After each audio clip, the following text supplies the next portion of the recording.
So this is my normal commute, one bus and then a train. But I haven't been back for months and it's actually eerily quiet. Usually this bus stop would be packed at this time and I'd struggle to get on the first bus. So it's going to be weird going back to that. Our daily commute is unlikely to ever look quite the same. Thank you. No, public transport isn't dead, but it's going to need to change. The question is how. Scenes like this were once the norm.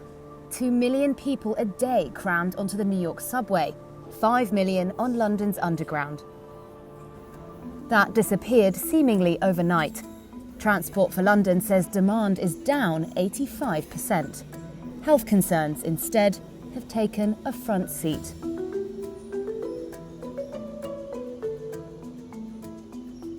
Above ground across Europe and the US, bike sales have soared.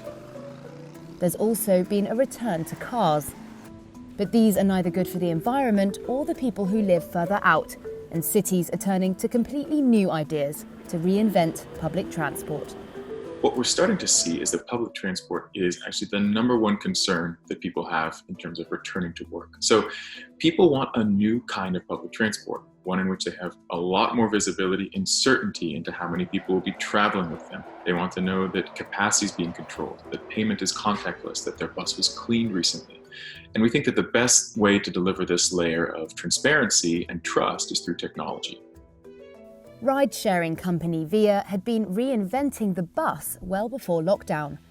The company is working with over 100 cities and operators to power cutting-edge mobility through technology. One idea is to ditch fixed bus routes in favour of ride-on-demand. One opportunity that we're seeing is actually to replace services that were, for instance, underutilized fixed-route buses that came maybe once an hour, and replacing them with demand-responsive services using the same buses and the same drivers that come every 10 minutes.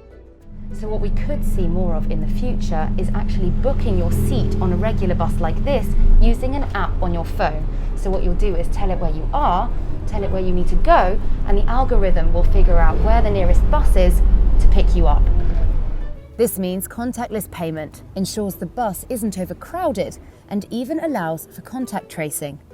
There's no question that public transport needed to be rethought. If you look at the UK, if you look at the US, bus ridership has been down for at least a decade.